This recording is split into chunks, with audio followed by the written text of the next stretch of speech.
Here are the terms for the warrior code of the samurai.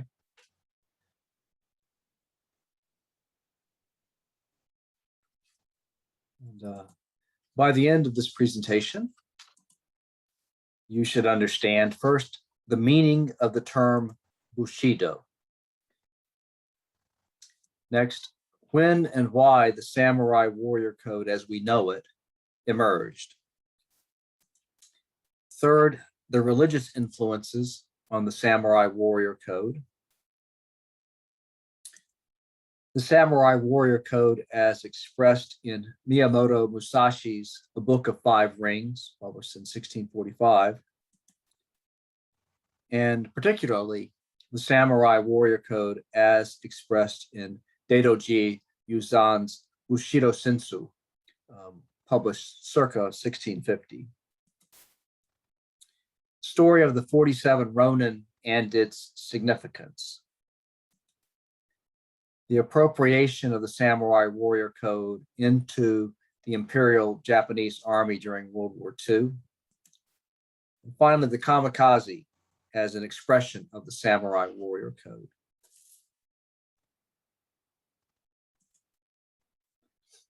Now, you can turn rather quickly from the warrior code of the Shaolin monks to the Japanese warrior code, and we can afford to deal with the Japanese warrior code somewhat more briefly than the Shaolin temple warrior code, because as we have seen, the Shaolin warrior code is deeply grounded in Buddhism, first of all, which requires a basic knowledge of the Four Noble Truths and the Eightfold Path. And in addition, the Zen Buddhism espoused by Bodhidharma, from which the Wushu exercises spring, including Kung Fu. And because Zen Buddhism explicitly rejects intellect as an avenue to enlightenment, to try to impose intellectual analysis on the Shaolin warrior code arguably misses the point of the Shaolin code. So I want to suggest that you make an effort to understand the code, the Shaolin code, at an intuitive level. In this regard, the Japanese warrior code is almost, though not quite, the polar opposite of the Shaolin code, because it is, for the most part, a literal code with specific, explicitly spelled out principles and aphorisms. But let's start with breaking apart the Japanese expression for this code, Bushido. It's really pretty straightforward. The term is a joining of two words, bushi and do. Bushi means a warrior. Do means way, and so it's the Japanese word we have already encountered in ancient Chinese thought as Dao or Tao, terms that have an expansive force of meaning that roughly means the way things ought to be, from the universe to the individual. Combine these terms and it gives you Bushido, which translates as the way of the warrior. And since the warriors in question were the samurai, and it was the samurai who employed the principles of Bushido in a focused way, Bushido more accurately translates as the code of the samurai. But which samurai? Shannon French focuses her essay on the samurai of feudal Japan or medieval Japan.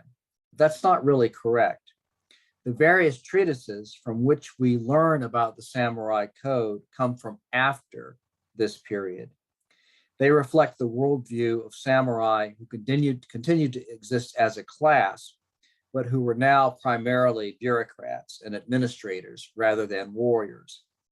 The pen had become, if not mightier than the sword, then the instrument that for purposes of daily labor was more useful than the sword to the samurai in the post-Civil War, post-warring states era, the period of the Tokugawa shogunate. The world of battle that had given rise to the samurai class was receding into the past.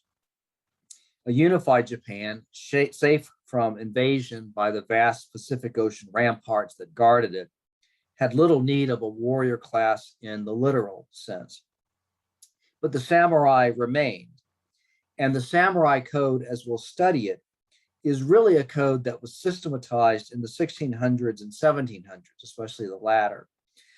Samurai saw themselves as setting down the tenets of a code that had guided the warriors, but in reality, they were to a considerable degree creating the code. Honda Dakatsudo, Dakatsu, for example, was a samurai who became a general and then a daimyo under Tokugawa Ieyasu and fought in most of the major battles that led to Tokugawa's eventual consolidation of power over all Japan. But the Book of Five Rings, one of the most famous treatises on the samurai code, was written by Miyamoto Musashi, who was only 16 years old when the final civil wars ended. He was a master swordsman, but his actual battlefield experience was negligible, if not non-existent. Lest I be unclear about the way in which the writings of the Samurai Warrior Code operated, let me offer a homely analogy. My paternal grandmother, Nana, that's her on the left, was an excellent cook whose Southern fried chicken is fondly remembered as amazingly good. My Aunt Debbie, she's on the right, wrote down the recipe to keep it from being lost.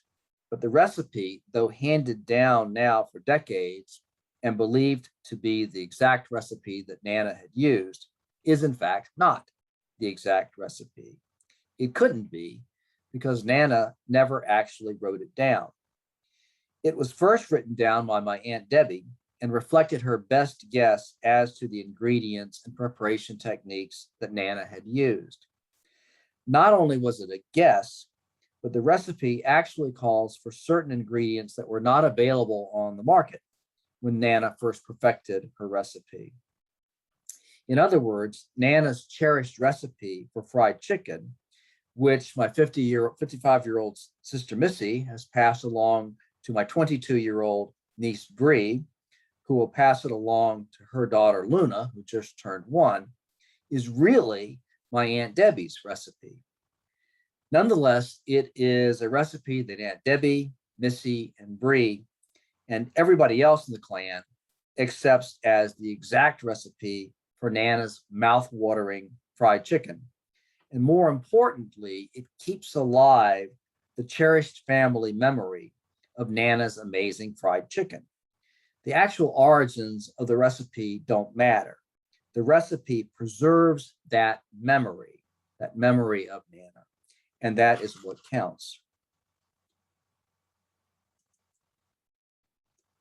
Now, the contrast I have just suggested between the Shaolin Code and the Samurai Code refer to the relative subtlety of the former versus the straightforwardness of the latter. But they both have something in common. In the case of the Shaolin Code, it's obviously one tradition, Buddhism, specifically Zen Buddhism. In the case of the Samurai Warrior Code, there are 4. The first, Shinto, is the only one indigenous to Japan. Early Japanese worshipped spirits called kami, who resided in nature, trees, rivers, mountains, and so on. They also believed that the spirits of their ancestors were present in the atmosphere. These beliefs eventually coalesced into Shinto, which means the sacred way or the way of the gods. After the cessation of the chronic fighting among daimyos and the unification of Japan under the Tokugawa shogunate, that is to say, after the period in which the samurai as warriors was significant, Shinto became systematized as, in effect, the state religion of Japan that linked the divinity of the emperor and the sacredness of the Japanese nation. And it remained the official state religion of Japan until the end of World War II. But obviously, the samurai of the Warring States period would not necessarily have conceptualized Shinto that way because Japan as a nation had not yet come into being. But Shinto, in the form that the preservers of the samurai code made use of it, taught the samurai in a very straightforward way that they had a moral obligation to their ancestors. And because the spirits of your ancestors could always see you, you could never hide from your transgressions. They also had moral obligations to the nation and the divinely generated imperial family. A Japanese expatriate who wrote the first major book that explained the samurai code to Westerners summarized the importance of Shinto this way. The tenets of Shintoism cover two predominating features of our race: patriotism and loyalty.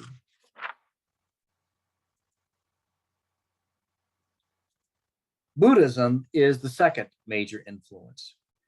Buddhism was introduced to Japan in the 6th century. The statue you're looking at, the Kamakura Buddha, dates from 1252. The sailor in the foreground is my father, who served on a Navy destroyer in the 1950s and visited the shrine while on shore leave. The specific form of Buddhism that influenced the samurai code was Zen Buddhism, same as with the Shaolin monks. And like the Shaolin monks, the samurai regarded their training with the sword as a kind of wushu exercise, as a spiritual practice. And the samurai were particularly attracted to the Zen ideal of non-attachment to the things of this world, because it reinforced a deep-seated conviction that the only way to lead a meaningful life was to free yourself from the fear of death. The most profound perfection for the warrior to pursue was perfect peace with death. Samurai were always instructed to keep the reality of their mortality always in the forefront of their minds. All warrior codes reflect a high degree of awareness of mortality. That is, that as Shakespeare put it, we owe God a death. And the samurai would have appreciated a passage in the play Julius Caesar, when Shakespeare places these words in Caesar's mouth: "Cowards die many times before their deaths. The valiant never taste of death but once. Of all the wonders that I have yet heard, it seems to me most strange that men should fear, seeing that death, a necessary end, will come when it will come."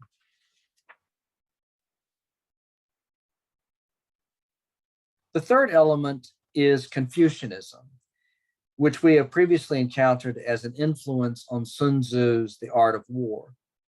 Confucianism reached Japan around the 3rd century, the 3rd century CE. The illustration here is of a Confucian shrine in Nagasaki that dates back only to 1893 and was built by Nagasaki's Chinese community. It contains statues of the 73 sages, the famous early disciples of Confucius. Incidentally, the buildings were severely damaged by the atomic bomb dropped on Nagasaki on August 9, 1945, and it took more than 2 decades before it could be reopened to the public. As you may recall, Confucianism stressed the moral significance of a person's behavior within certain relationships, ruler and subject, father and son, and so on. Confucianism maintained that your conduct within these key relationships defined your character. An important aspect of Confucianism is that the failure of one person to hold up their end of the relationship did not alter the obligation of the other person to maintain his obligation. A father might be a lousy father who failed in his obligation to take proper care of his son as a child, to educate him, to train him in the ways of the world, and to support him until he was old enough to make his own way in the world. But the son, nonetheless, had the obligation to honor his father, to obey his commands, and take care of him in his old age. One samurai code treatise reflects this when it stipulates, quote, "Be devoted even to negligent parents," end quote. It was not praiseworthy to be devoted to loving parents. That was easy. But to be devoted in the face of lack of reciprocal devotion that showed character. For a samurai, this Confucian view of fidelity in relationships had greatest practical significance with regard to the samurai's relationship to his daimyo, his lord, but also to fellow samurai, to family members, and to servants. The final element is Taoism, which is famously represented by the symbol you see, called a Taijutsu. The symbol has powerful meanings that I'll get to in a moment. Taoism tracks back to a Chinese philosopher named Lao Tzu, who was a contemporary of Confucius, but who sharply rejected the emphasis that Confucius placed on creating order by following certain principles, like those pertaining to obligations in respect to certain key relationships. Lao Tzu perceived that there were already an order to the universe. There was something undifferentiated and yet complete, which existed before heaven and earth. I'm quoting Lao Tzu here. Soundless and formless, it depends on nothing and does not change. It operates everywhere and is free from danger. It may be considered the mother of the universe. I do not know its name. I call it Tao. And Taoism submits that there is already harmony in life, and the thing to do is to live in such a way that you don't disrupt that harmony. This harmony is expressed in opposites. There is soft and hard, masculine and feminine, strong and weak.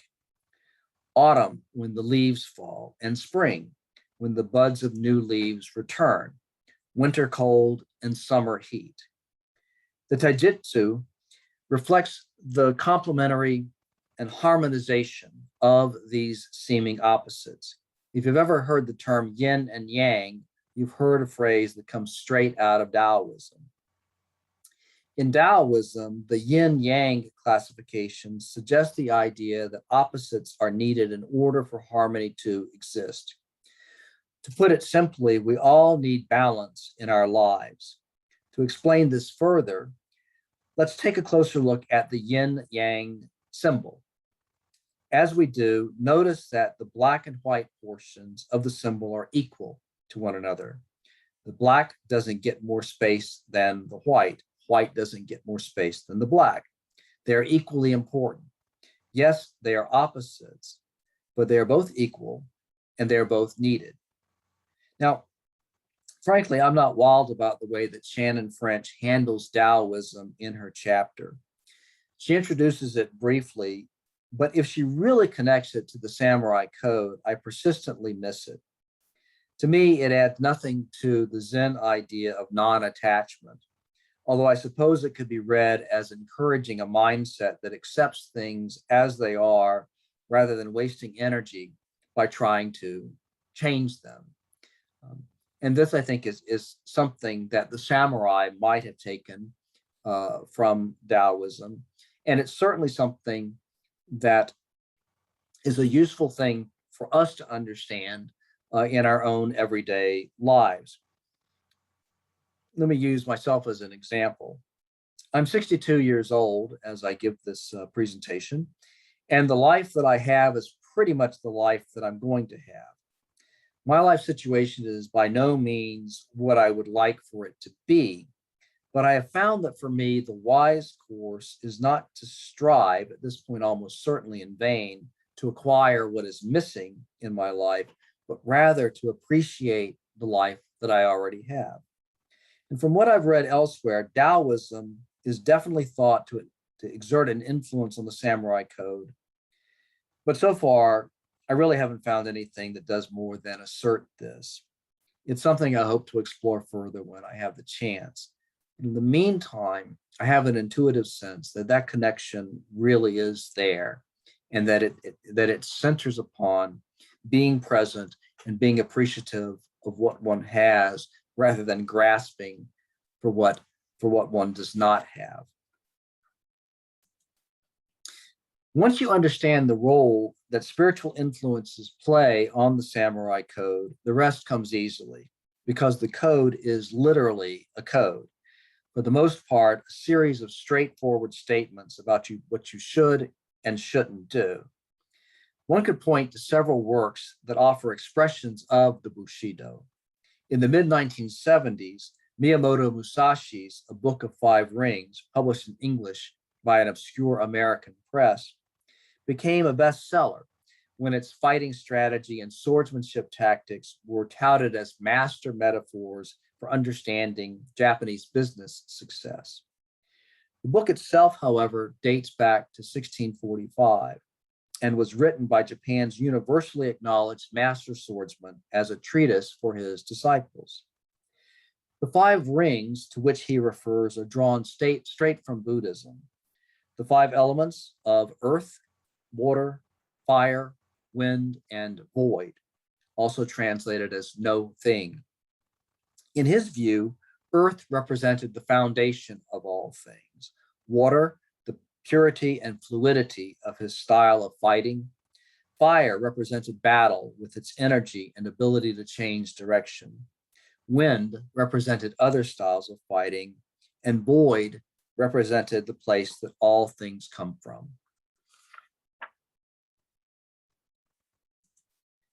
Much of A Book of Five Rings consists of very specific bits of advice about how to handle one's weapon, how to regard one's enemy, and so on, and seems quite practical in orientation.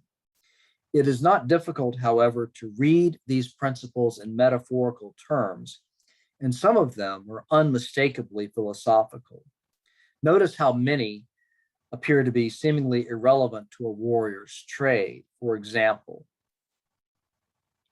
this is the way for men who want to learn my strategy, he says. This is the Tao for men who want to learn my strategy. Do not think dishonestly. The way is in training. Be acquainted with every art. Know the ways of all professions. Know the Taos of all professions. Distinguish between gain and loss in worldly matters. Develop intuitive judgment and understanding for everything. Perceive those things which cannot be seen. Pay attention even to trifles. Do nothing which is of no use. And he goes on to say, it is important to start by setting these broad principles in your heart and train in the way, the Tao of strategy. If you do not look at things on a large scale, it will be difficult for you to master strategy. If you learn and attain this strategy, he goes on to say, you will never lose even to 20 or 30 enemies. More than anything, to start with, you must set your heart on strategy and earnestly stick to the way. You will come to be able to actually beat men in fights and to be able to win with your eye.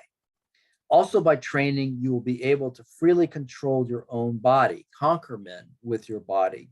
And with sufficient training, you will be able to beat 10 men with your spirit. When you have reached this point, will it not mean that you are invincible? Moreover, in large-scale strategy, the superior man will manage many subordinates dexterously, bear himself correctly, govern the country and foster the people, thus preserving the ruler's discipline. If there is a way involving the spirit of not being defeated to help oneself and gain honor, it is the way of strategy. Now, although French's Code of the Warrior mentions A Book of Five Rings, it devotes most of its attention to Daijoji Yuzan's Bushido Shinsu, or Warrior's Primer, a set of 56 lessons intended to encapsulate the samurai warrior code. Yuzan composed his book at about the same time as Musashi, and for much the same reason, to preserve in writing a code that was in danger of becoming distorted, diluted, or lost. The main difference is that whereas A Book of Five Rings reads for the most part like a manual on swordsmanship, The Bushido Sensu is primarily concerned with cultivating the correct mindset. I will leave it to you to read and reflect on Yuzan's 56 precepts. The only one I will highlight is one that Musashi also emphasizes. The character of a warrior is developed by and reflected in the smallest acts, including and perhaps especially those that seem unrelated to warfare. In the Bushido, proper conduct cannot be compartmentalized. You cannot, for example, have one area of life in which you behave with integrity and another in which you engage in sharp practice and deceit. Your every thought and action reflects your character, and only by understanding and mastering this approach to life can you hope to internalize the values of the Bushido. The illustration here shows a friend of mine, a retired Army colonel who now owns and operates a martial arts academy. It shows the moment just after one of his students, the one on the right, has behaved rudely toward the student on the left. If you look closely, you'll see that the kid on the right has a blue belt, which represents an advanced level of proficiency. This kid is well on his way to achieving a black belt. In the moment that follows, my friend will remove the kid's blue belt, temporarily, of course, but long enough to make the point that proper conduct cannot be compartmentalized. You can't be a shitty person and a good warrior. Parenthetically, one of the great failures in our national life today is that we have basically rejected the idea that the character of our political leaders matters. Oh, we're quick to condemn the character of a politician in the other party, but we are increasingly accepting of the idea that a politician's character is irrelevant so long as he achieves the desired policy outcomes that we want from them. Probably the most important or the most famous story about fidelity to the code of the samurai is the 47 Ronin, also discussed at length by French. A Ronin was a samurai who had no lord to serve, a masterless samurai, which, given the Confucian emphasis on your character being based on your fidelity to key relationships, was highly problematic. Essentially, a masterless samurai was no longer a samurai at all, hence the use of a different name, Ronin, to describe them. Like Musashi and Yuzan, the story, which is said to be based on an actual episode, also dates from the time when the values of Bushido seemed in danger of being lost. The story is rich in meaning, and it would be wrong to collapse it into a single lesson. But notice one prominent theme: the continued faithfulness of the Ronin, masterless samurai, to their dead lord, and their fidelity to the Bushido, even to the point of committing seppuku, ritual suicide, upon the successful conclusion of their mission of revenge. The 47 Ronin illustrates the warrior ethos in action: self-disciplined, aggressive action taken on behalf of a larger cause. French does a good job of telling the story, and there's no point in me retelling it here. But I'd like you to hear the story as it is told in Ronin, a 1998 film that is, on the one hand, a pretty exciting action film, but also an exploration of whether you can still be a warrior when you no longer serve a cause. The basic setup of the film, which I'm going to have you watch on your own on the other, and then pick up the story on the other side. The basic setup is that a number of former intelligence operatives thrown out of work because with the end of the Cold War, their governments no longer need their skills, accept a contract with an Irish terrorist group that wants them to steal a mysterious, heavily guarded briefcase. During the Cold War, the operatives served rival governments, which meant that, in effect, they had been enemies, and so the alliance among them is tenuous, but they need to make a living, and stealing the briefcase is a way to do it. I hope you can see why the film is called Ronin. It's a recognition that these former operatives who no longer have a government to serve are exactly analogous to masterless samurai. In the scene that you're going to watch, an American operative played by Robert De Niro has been wounded and is recuperating in the home of a long retired French operative played by Michael Lonsdale. Listen carefully to the words of the retired Frenchman as he tells the story of the 47 Ronin and explains its significance.